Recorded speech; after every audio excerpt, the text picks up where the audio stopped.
Sahabat Oase Rohani Katolik yang dikasihi Tuhan, salam damai, salam sehat dan sukacita selalu dalam Tuhan kita Yesus Kristus. Senang sekali saya Francisca Audrey bisa kembali hadir dan menyapa sahabat dalam acara kesayangan kita, Oase Rohani Katolik edisi hari ini, Hari Raya Kelahiran Santo Yohanes Pembaptis. Santo Ignatius mengatakan bahwa kita merayakan kelahiran Yohanes seperti kita merayakan kelahiran Kristus. Sahabat, pada hari ini kita akan mendapatkan bimbingan rohani dari Romo Andreas Sutio SX. Sekarang mari kita sapa Romo Sutio terlebih dahulu. Romo Sutio, terima kasih Romo sudah berkenan hadir dan memberikan renungan untuk kita semua. Sama-sama Ibu Audrey. Baik, sahabat Oase Rohani Katolik yang dikasihi Tuhan, sekarang mari kita awali perjumpaan kita dengan mengucap syukur kepada Tuhan dengan doa pembuka yang dipimpin oleh Romo Sutio. Monggo Romo. Mari kita mulai doa kita. Dalam nama Bapa dan Putra dan Roh Kudus. Amin. Allah Bapa di surga, puji dan syukur Engkau telah menganugerahkan Yohanes Pembaptis untuk kami dan gerejamu. Dialah tokoh agung yang menyiapkan jalan kelahiran putramu, Sang Penebus untuk hidup kami. Bantulah kami masing-masing mengikuti teladan hidup Yohanes Pembaptis, menjadi seorang nabi yang berani menyerukan kebenaran sampai kematiannya untuk Kristus. Kini dan sepanjang masa. Amin. Dalam nama Bapa dan Putra dan Roh Kudus. Amin. Terima kasih Romo. Sama-sama Ibu. Antifon pembuka. Datanglah seorang yang diutus Allah, namanya Yohanes. Ia datang sebagai saksi untuk memberi kesaksian tentang terang itu dan menyiapkan bagi Tuhan suatu umat yang layak baginya. Bacaan pertama. Pembacaan diambil dari kitab Yesaya. Dengarkanlah aku, hai pulau-pulau. Perhatikanlah, hai bangsa-bangsa yang jauh. Tuhan telah memanggil aku sejak dari kandungan, telah menyebut namaku sejak aku ada di perut ibuku. Ia telah membuat mulutku sebagai pedang yang tajam dan membuat aku berlindung dalam naungan tangannya. Ia telah membuat aku menjadi anak panah yang runcing dan menyembunyikan aku dalam tabung panahnya. Ia berfirman kepadaku, Engkau adalah hambaku, Israel, dan olehmu aku akan menyatakan keagunganku. Tetapi aku berkata, Aku telah bersusah-susah dengan percuma, dan telah menghabiskan kekuatanku dengan sia-sia. Namun, hakku terjamin pada Tuhan dan upahku pada Allahku. Tuhan telah membentuk aku sejak dari kandungan untuk menjadi hamba-Nya, untuk mengembalikan Yakub kepadanya, dan supaya Israel dikumpulkan kepadanya.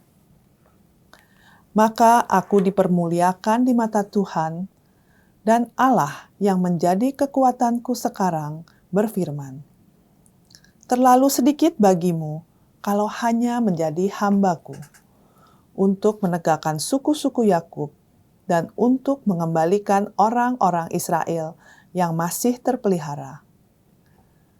Maka aku akan membuat engkau menjadi terang bagi bangsa-bangsa, supaya keselamatan yang daripadaku sampai ke ujung bumi. Demikianlah sabda Tuhan. Syukur kepada Allah. Sahabat yang terkasih, mari kita tanggapi bacaan dengan Mazmur tanggapan. Aku bersyukur kepadamu oleh karena misteri kejadianku. Aku bersyukur kepadamu oleh karena misteri kejadianku. Tuhan, Engkau menyelidiki dan mengenal aku. Engkau mengetahui apakah aku duduk atau berdiri.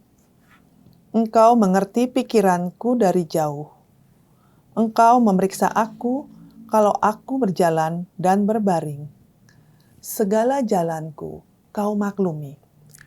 Aku bersyukur kepadamu oleh karena misteri kejadianku. Sebab engkaulah yang membentuk buah pinggangku. Engkaulah yang menenun aku dalam kandungan ibuku. Aku bersyukur kepadamu oleh karena misteri kejadianku. Ajaiblah apa yang kau buat. Aku bersyukur kepadamu oleh karena misteri kejadianku. Jiwaku benar-benar menyadarinya. Tulang-tulangku tidak terlindungi bagimu. Ketika aku dijadikan di tempat yang tersembunyi dan direkam di bagian-bagian bumi yang paling bawah. Aku bersyukur kepadamu oleh karena misteri kejadianku. Bacaan kedua. Pembacaan diambil dari Kisah Para Rasul. Pada suatu hari Sabat, di rumah ibadat di Antiokhia, Paulus berkata, "Setelah Saul disingkirkan, Allah mengangkat Daud menjadi raja umat-Nya. Tentang Daud, Allah telah menyatakan, 'Aku telah mendapat Daud bin Isai, seorang yang berkenan di hatiku dan yang melakukan segala kehendakku.' Dari keturunannya lah, sesuai dengan yang telah dijanjikannya, Allah telah membangkitkan juru selamat bagi orang Israel, yaitu Yesus." Menjelang kedatangan Yesus itu, Yohanes telah menyerukan kepada seluruh bangsa Israel, supaya mereka bertobat dan memberi diri dibaptis. Dan ketika hampir selesai menunaikan tugasnya, Yohanes berkata, "Aku bukanlah dia yang kamu sangka, tetapi dia akan datang kemudian daripada aku. Membuka kasut dari kakinya pun aku tidak layak. Hai saudara-saudara, baik yang termasuk keturunan Abraham maupun yang takut akan Allah, kabar keselamatan itu sudah disampaikan kepada kita." Demikianlah sabda Tuhan. Syukur kepada Allah. Sahabat, mari sekarang kita persiapkan hati untuk mendengarkan bacaan Injil. Haleluya. Haleluya. Engkau, hai anakku, akan disebut Nabi Allah yang Maha Tinggi, karena engkau akan berjalan mendahului Tuhan untuk mempersiapkan jalan baginya. Haleluya. Tuhan bersamamu. Dan bersama rohmu. Inilah Injil suci menurut Santo Lukas. Dimuliakanlah Tuhan. Pada waktu itu, genaplah bulannya bagi Elisabet untuk bersalin, dan ia melahirkan seorang anak laki-laki. Ketika para tetangga serta anak saudaranya mendengar bahwa Tuhan telah menunjukkan rahmat-Nya yang begitu besar kepada Elisabet, bersukacitalah mereka bersama-sama dengan dia. Maka datanglah mereka pada hari yang ke-8 untuk menyunatkan anak itu. Dan mereka hendak menamai dia Sakaria menurut nama bapaknya. Tetapi Elisabet ibunya berkata, "Jangan, ia harus dinamai Yohanes." Kata mereka kepadanya, "Tidak ada di antara sanak saudaramu yang bernama demikian." Lalu mereka memberi isyarat kepada Sakaria untuk bertanya, nama apa yang hendak ia berikan kepada anaknya itu. Sakaria meminta batu tulis, lalu menuliskan kata-kata ini. Namanya adalah Yohanes. Dan mereka pun heran semuanya. Seketika itu juga terbukalah mulut Sakaria, dan terlepaslah lidahnya, lalu ia berkata-kata dan memuji Allah. Maka ketakutanlah semua orang yang tinggal di sekitarnya, dan segala peristiwa itu menjadi buah tutur di seluruh pegunungan Yudea. Semua yang mendengarnya merenungkan dan berkata, menjadi apakah anak ini nanti? Sebab tangan Tuhan menyertai dia. Anak itu bertambah besar dan makin kuat rohnya. Ia kemudian tinggal di padang gurun sampai tiba harinya. Ia harus menampakkan diri kepada Israel. Demikianlah sabda Tuhan. Terpujilah Kristus. Romo Sutior, sekarang kita akan memulai untuk mendapatkan inspirasi-inspirasi rohani ya Romo ya. Nah, inspirasi apa yang bisa kita dapatkan dari bacaan hari ini Romo? Baik, para pemirsa Oase Rohani Katolik dimanapun berada, kita bersyukur pada hari ini gereja merayakan hari raya kelahiran Santo Yohanes Pembaptis. Bacaan-bacaan suci yang kita tawarkan kepada kita masing-masing ingin mengajak kita semua bersyukur atas kehadiran Yohanes Pembaptis yang akhirnya menjadi tonggak, menjadi jalan pembuka akan kehadiran Kristus. Dari bacaan pertama yang kita dengarkan ada beberapa poin kecil, Ibu Audrey. Yang pertama, sebagaimana kita ketahui, dalam kitab Yesaya itu ada masa-masa di mana tulisan suci itu ditulis. Ada kurang lebih ada 3 bagian pokok dari kitab Yesaya itu yang kita baca. Memang bagian kedua, dalam arti bagian kedua itu adalah masa mau berakhirnya masa pembuangan umat Allah yang ada di Babilonia. Bab 1 sampai 39 itu masa pembuangan, 40 sampai 55 itu akhir masa pembuangan, dan 56 sampai 66 itu sesudah pembuangan. Artinya umat Allah kembali ke tanah terjanji, yaitu Yerusalem. Kembali pada bacaan pertama yang kita dengarkan hari ini, bab 49 ayat 1 sampai 6 ini sering kita kenal sebagai nyanyian hamba Yahweh atau hamba Yahweh. Apa artinya? Menarik apa yang dikatakan oleh para ahli kitab suci. Pertama-tama kalau kita bicara tentang seorang hamba, itu mau mengatakan dialah wakil bangsa. Dalam hal ini otomatis Yesaya adalah wakil bangsa dari umat Israel. Nah, selain wakil juga, hamba juga mau mengatakan punya arti adalah pribadi yang memiliki jati diri dan arah hidupnya. Memiliki jati diri sebagai pilihannya, tetapi juga punya arah perutusannya. Apa tugasnya? Dalam hal ini Nabi Yesaya adalah tugasnya adalah membawa kembali umat Israel kepada Allah dan menjadi terang bagi bangsa-bangsa.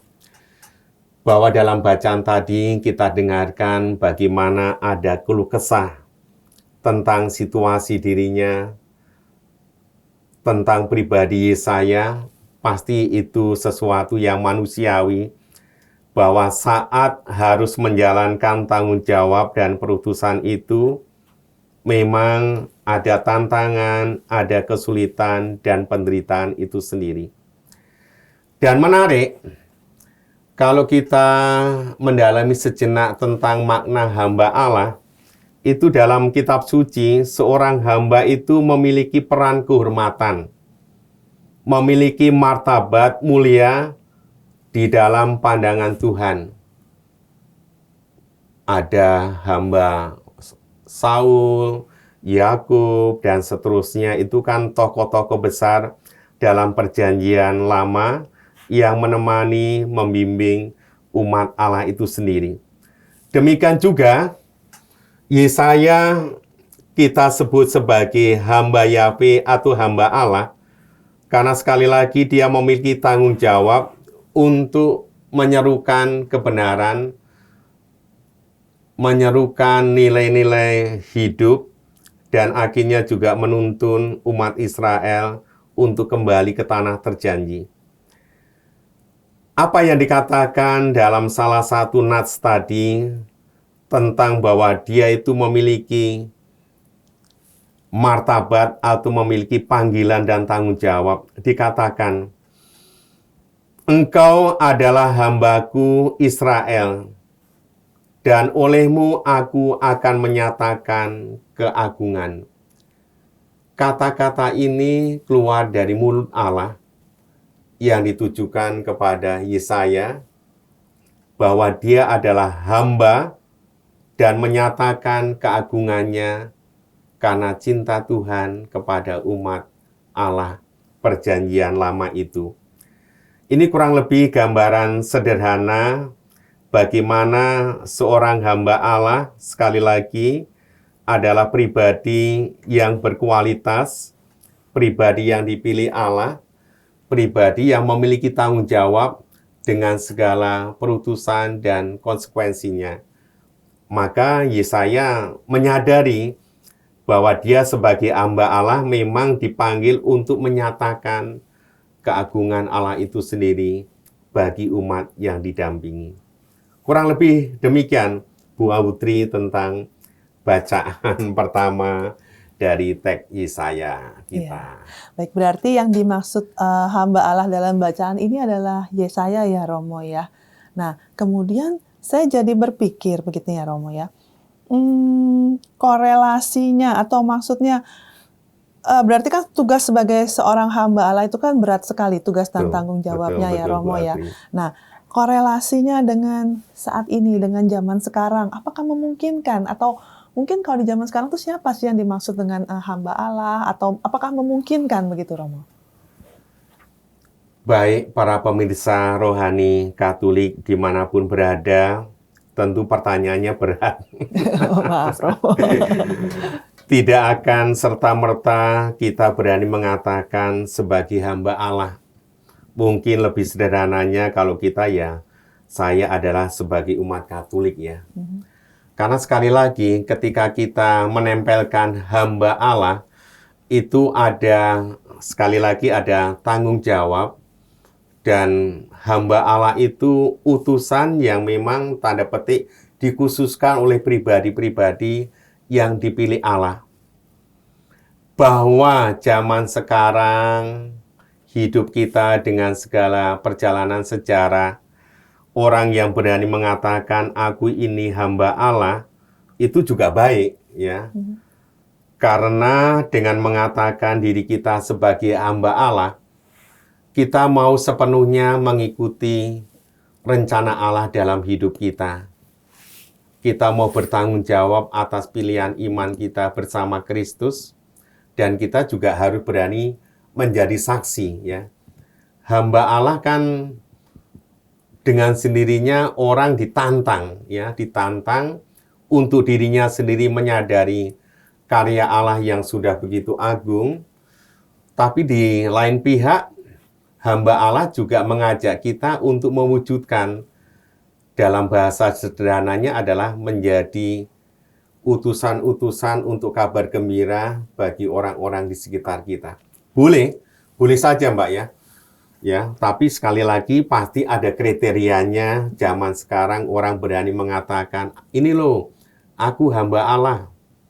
Pasti orang juga akan mengecek, akan pelan-pelan melihat bagaimana hidupnya, bagaimana imannya, bagaimana membawa hidupnya, apalagi juga tentunya kesaksian dirinya yang ia imani bersama dan di dalam Kristus.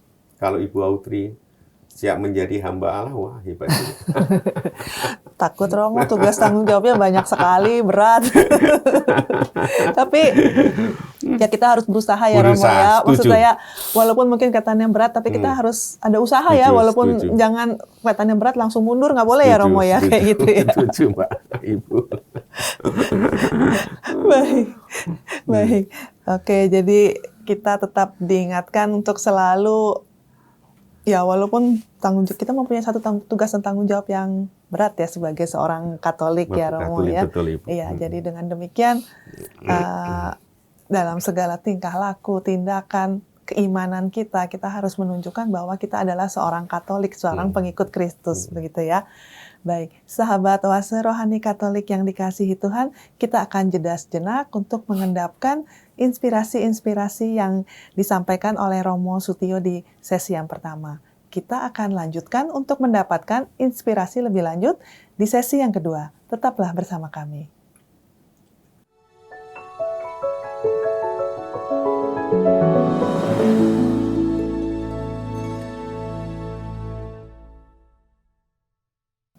Sahabat Oase Rohani Katolik yang dikasihi Tuhan, terima kasih sahabat masih dengan setia mengikuti acara Oase Rohani Katolik edisi hari ini. Masih bersama dengan Romo Andreas Sutio SX dan saya Francisca Audrey, kita akan melanjutkan untuk mendapatkan inspirasi-inspirasi lebih lanjut dari bacaan pada hari ini. Tetapi sebelumnya, jika sahabat mau share iman ataupun berbagi inspirasi untuk renungan pada hari ini, silakan mengirimkannya melalui email ke orkkaj2021@gmail.com atau silakan mengirimkannya melalui pesan WhatsApp ke nomor 0881 0251 33438. Baik Romo Sutio, mungkin Romo bisa menyimpulkan sedikit tadi pesan yang bisa kita dapatkan di sesi yang pertama, Romo. Baik, pemirsa Oase Rohani Katolik, kita bersyukur atas hamba-hamba Allah dalam perjalanan sejarah umat manusia sampai akhirnya kita bertumbuh dan iman kita teguh bersama Kristus. Yohanes Pembaptis adalah hamba Allah karena seluruh hidupnya dibaktikan menjalankan rencana Allah, bahkan sampai kematiannya pun Yohanes Pembaptis harus menyelesaikan hidupnya dengan dipenggal kepalanya. Demikian juga dalam bacaan kedua, kita dengarkan bagaimana kesaksian Rasul Paulus berkaitan dengan Yesus, menyampaikan kurang lebih sejarah rentetan perjalanan umat Allah dari masa pembuangannya di Mesir sampai dia bersaksi, hanya bersama Kristus itulah keselamatan ada. Saya kira dua sosok pribadi ini kita berani mengatakan merekalah hamba Allah yang sejati, karena pertama memang Allah memilih. Yang kedua, karena dua pribadi ini menanggapi secara total hidupnya untuk Allah, untuk kemuliaannya, dan juga bersaksi siapa Kristus yang mereka hidupi. Itu kurang lebih simpul sederhana kalau kita merenungkan arti hamba Allah, ya Ibu Audrey. Ya.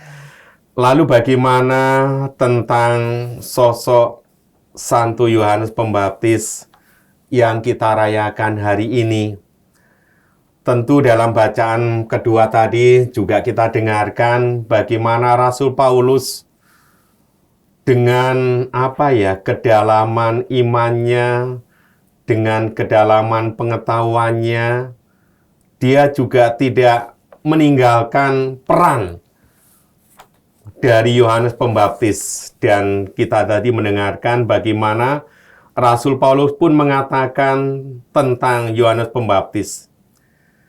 Dia yang datang kemudian daripadaku, membuka tali kasutnya pun aku tidak layak. Dan kutipan ini yang diambil dari Injil Yohanes juga disampaikan oleh Rasul Paulus.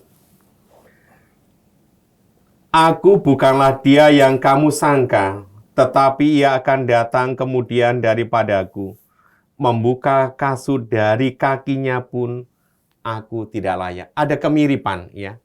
Bagaimana Rasul Paulus ini memiliki pengetahuan yang sangat luas tentang perjalanan ya, karena dia juga sebagai nabi, sebagai guru dan orang Yahudi tulen ya. Dan kita bisa melihat bagaimana ketika Rasul Paulus ditanya keberadaannya, siapa dirinya kok sampai akhirnya berpaut kepada Kristus dengan mengatakan aku adalah muridnya Gamaliel dan seterusnya dan seterusnya. Dengan kata lain, memang Paulus memiliki pengetahuan yang sangat luas tentang ya, bahasa sederhananya adalah hukum Taurat, tradisi-tradisi Yahudi dan seterusnya. Maka kalau kita membaca secara lengkap dari bacaan kedua itu bab 13 ayat 13 sampai 48, karena yang kita baca bagian itu sangat kaya bagaimana Rasul Paulus mengetahui seluk-beluk sejarah keselamatan dari perjalanan ke Mesir sampai dia terpaut pada hidupnya. Itu poin pertama. Artinya memang pribadi Yohanes Pembaptis di mata Rasul Yohanes adalah sebagai pribadi yang inilah juga pilihan Allah yang menjadi jembatan akan kehadiran Kristus bagi kita. Lalu tentang bacaan Injil yang kita dengarkan adalah hari ini Injil dari Lukas itu mengisahkan kelahiran Yohanes Pembaptis. Sekali lagi, Yohanes Pembaptis menjadi figur penting dalam karya keselamatan Allah karena dia mempersiapkan Sang Mesias, Tuhan Yesus sendiri itu. Kelahiran Yohanes menjadi tanda kegembiraan dan rahmat yang besar bagi tetangga dan lingkungan sekitarnya. Bahkan kehendak Allah agung terjadi bagi keluarga Zakaria dan Elisabet. Jika kita membaca pemberitahuan tentang kelahiran Yohanes Pembaptis, itu dalam Lukas bab 1 ayat 5 sampai 25, kita semakin tahu siapa sebenarnya Zakaria dan Elisabet, Ibu Audrey. Karena dalam bab itu sangat gamblang dipaparkan, dijelaskan tokoh Zakaria dan Elisabet. Tapi kurang lebih demikian. Zakaria dan Elisabet itu adalah dua pribadi yang memang hidupnya benar di hadapan Allah dan hidup menurut segala perintah dan ketetapan Tuhan dengan tidak bercacat. Bapak kita tahu, Elisabet karena lanjut usia mandul, lalu memang saat di mana mereka mengharapkan keturunan, ada tantangan tertentu, lalu ketika malaikat datang, Zakaria pun tidak begitu percaya. Mana mungkin kami yang sudah lanjut usia ini akan mendapatkan keturunan. Tapi itulah, saat Zakaria memimpin sebuah ibadat, lalu menjalankan ritual, doanya dikabulkan. Dan bahkan dalam kisah pemberitahuan itu, malaikat mengatakan, jangan ragu bahwa Allah akan berkarya dan akan menganugerahi keluargamu anak, yaitu Yohanes Pembaptis. Maka dalam kedatangan malaikat kepada Zakaria, anak yang dikandung Elisabet itu sudah diminta pemberian nama. Maka dalam diskusi, dalam bacaan yang kita dengarkan, orang-orang, kok namanya kamu kasih Yohanes? Kan seharusnya Zakaria. Karena dalam budaya Yahudi atau budaya-budaya tertentu, itu bahasa marga lah mungkin ya. Nama itu biasanya akan diambil dari pihak laki-laki. Karena Zakaria, maka ya seharusnya anak yang dilahirkan Elizabeth seharusnya namanya Zakaria. Memakai nama dari ayahnya. Ayah, atau dari nama keluarga ayah, ya, keturunan dari ayah. Tapi sekali lagi kan kita mendengar bagaimana malaikat sudah mengatakan, ya, kita bisa membayangkan seandainya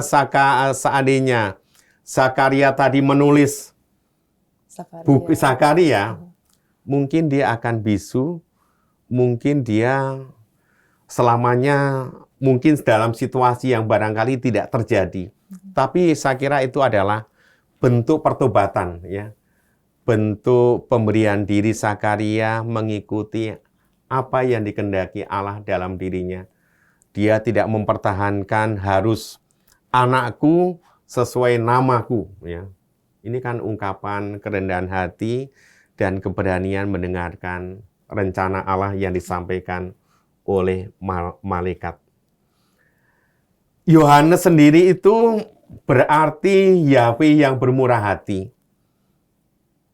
Dan kemurahan Allah kepada keluarga Zakaria ini adalah bentuknya, ungkapannya dianugerahi keturunan, yaitu Yohanes Pembaptis. Jadi kalau kita merenungkan secara singkat proses pemberian nama atau kelahiran Yohanes Pembaptis yang kita rayakan pada hari ini, pertama-tama kita diajak untuk berani belajar.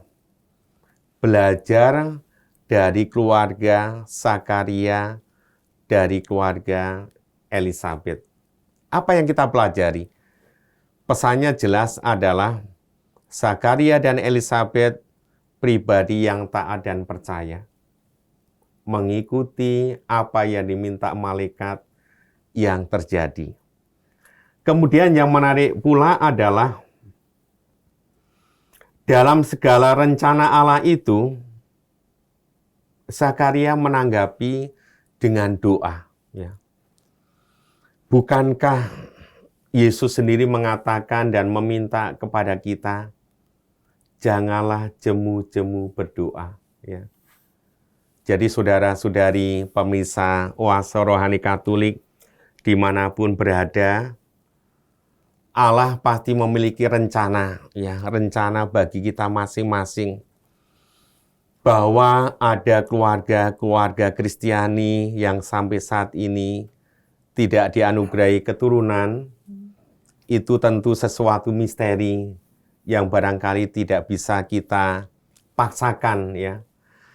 Tapi sekali lagi kita mau belajar dari Zakaria dan Elizabeth yang tidak jemu-jemunya memohon anugerah itu dan akhirnya diberi keturunan. Barangkali juga pesannya sama. Saat di mana ada keluarga-keluarga Kristiani yang saat ini belum mendapatkan momongan, selain ke dokter tentunya dengan segala usaha yang baik, janganlah lupakan doa. Karena karya Tuhan bisa terjadi kapanpun dan saatpun. Itu pesan untuk keluarga-keluarga Kristiani yang mengharapkan keturunan Ibu. Berikutnya yang menarik bagi saya adalah seluruh hidup Yohanes Pembaptis yang kita rayakan hari ini adalah juga pribadi, juga sebagai hamba Allah yang seluruh hidupnya untuk kemuliaannya.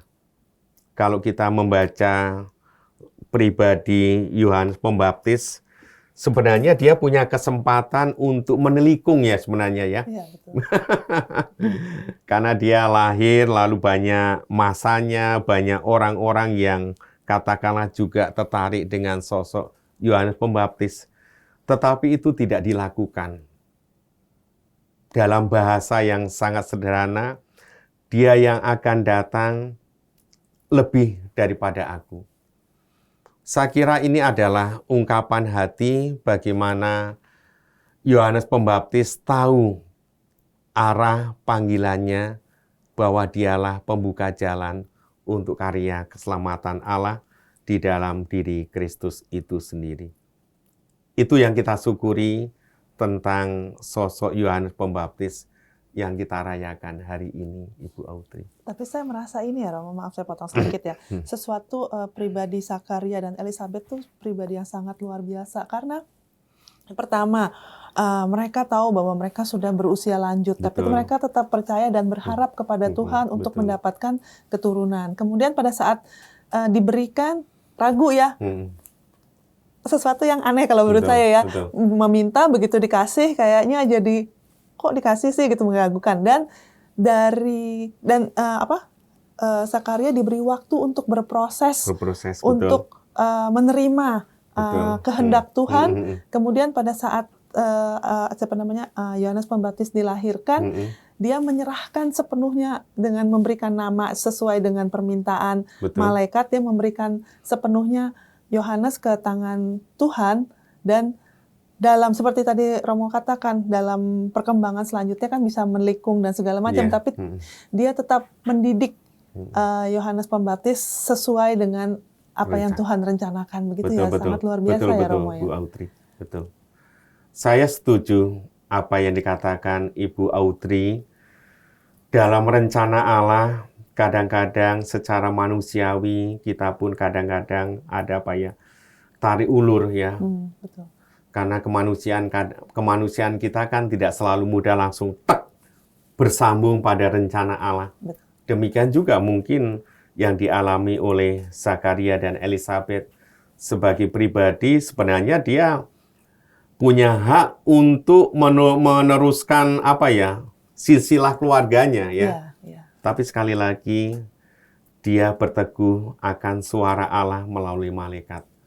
Kamu harus memberi nama anakmu itu Yohanes. Saya kira ini adalah bukti kerendahan hati, tetapi juga kesetiaan Zakaria dan Elizabeth berjalan bersama Allah. Ya, baik Romo. Nah kemudian bagaimana kemudian dalam perkembangan selanjutnya kan Yohanes Pembaptis kan dia dia berdoa dan maksudnya mengikuti rencana Allah begitu ya, mempersiapkan diri untuk menjadi pembuka jalan begitu ya Romo ya. Nah kemudian kita bagaimana caranya kita bisa meneladani sosok Yohanes Pembaptis ya Romo? Para pemirsa rohani, Orasi Rohani Katolik, memang sejarah perjalanan Yohanes Pembaptis tidak sedetail dikisahkan ya dalam Perjanjian Baru. Singkat cerita kan ya bagaimana dia menarik dari dunia rame ke padang gurun dengan makan seadanya, lalu bersaksi membaptis di Sungai Yordan. Tapi bolehlah kita bertanya pastinya sampai pada titik bagaimana seluruh hidup Yohanes Pembaptis itu untuk Tuhan, ini juga tidak lepas bagaimana pendampingan masa kanak-kanak ya. Saya kira nggak mungkin dong Yohanes Pembaptis usia 2 tahun, 3 tahun langsung pergi ke padang gurun kan nggak mungkin. Ada saat di mana dia bersama orang tuanya Zakaria dan Elizabeth dengan cara hidupnya yang saleh, setia kepada Allah, sering menjadi pemimpin atau bahkan berdoa di bait Allah, itu kan saya kira itu udah bibit-bibit yang terus ditanamkan kepada Yohanes.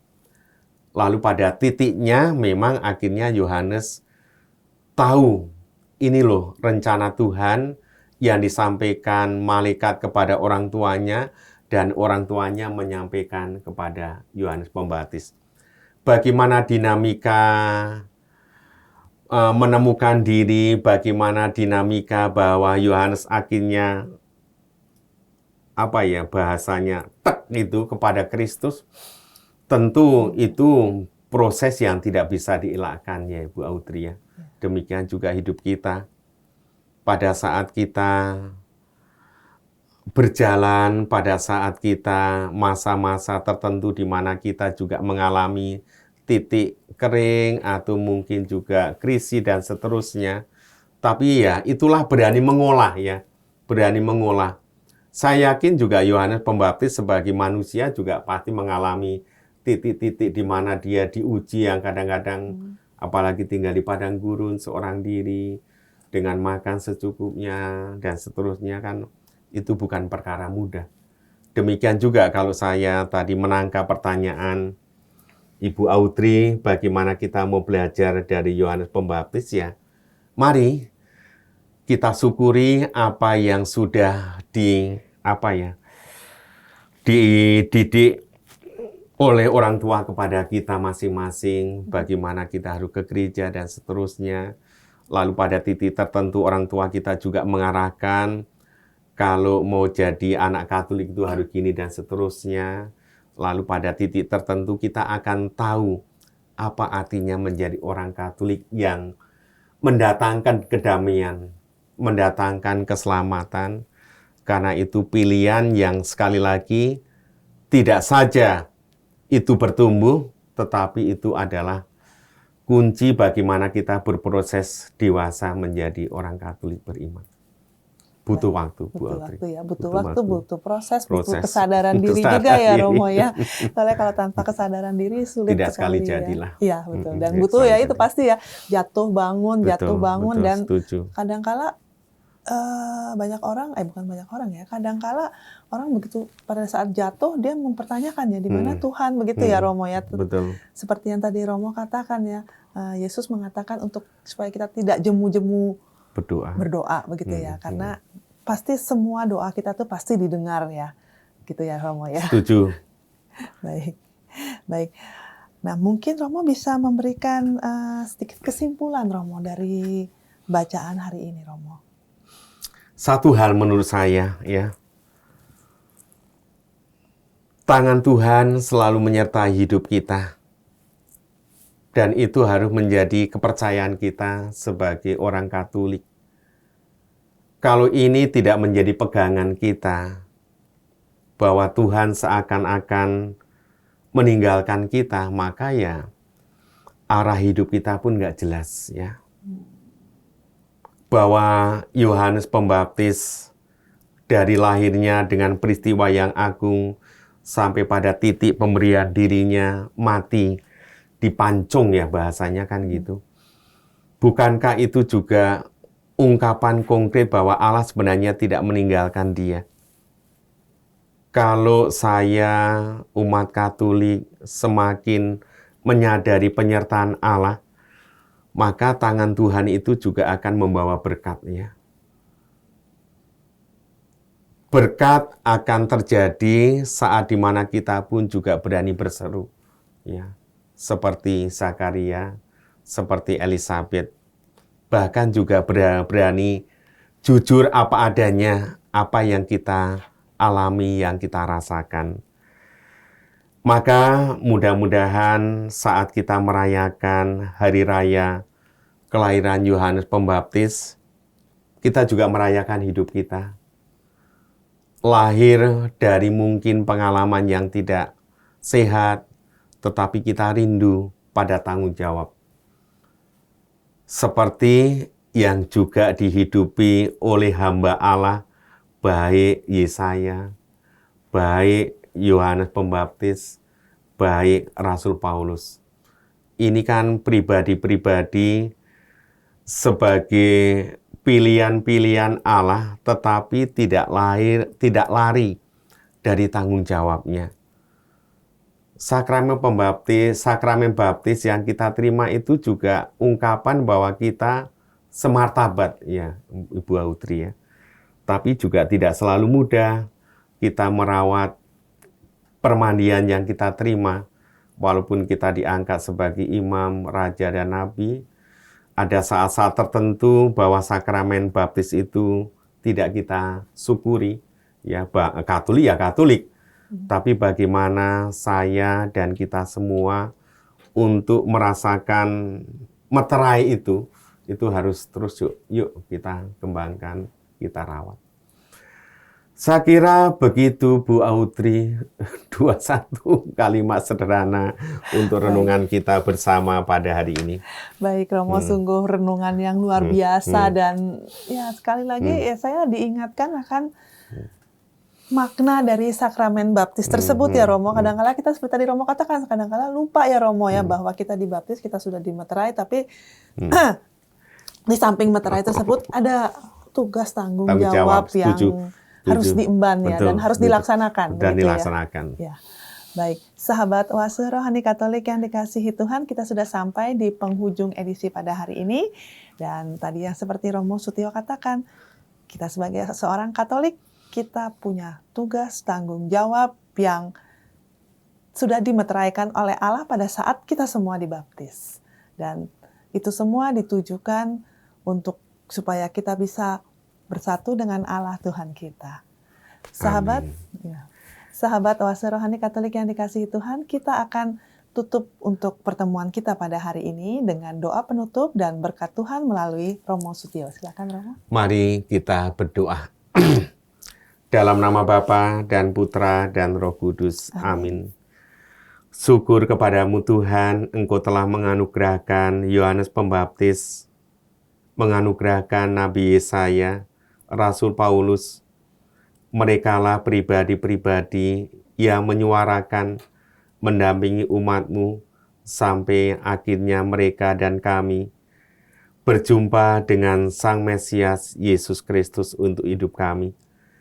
Semoga pada hari raya kelahiran Yohanes Pembaptis ini, kami pun rindu menjadi pribadi-pribadi yang mau lahir kembali setiap waktu, setiap saat, akan anugerah martabat yang agung, melalui putra-Mu sendiri untuk hidup kami, kini dan sepanjang masa. Amin. Tuhan bersamamu. Dan bersama roh-Mu. Kita sekalian, Bapak, Ibu, dan saudara-saudari sekalian dimanapun berada, kesehatan yang baik, sukacita menjadi orang Katolik, dan akhirnya rindu menjadi hamba-hamba Allah, menjadi cita-cita kita semua. Dalam nama Bapa dan Putra dan Roh Kudus. Amin. Terima kasih Romo. Sahabat Oase Rohani Katolik yang dikasihi Tuhan, terima kasih atas kebersamaan kita. Romo Andrea Sutio SX dan saya Francisca Audrey, kami pamit undur diri. Selamat menjadi seorang Katolik yang baik. Selamat menjalankan tugas perutusan yang sudah Allah berikan kepada kita. Sampai jumpa dan tetap Katolik. Amin.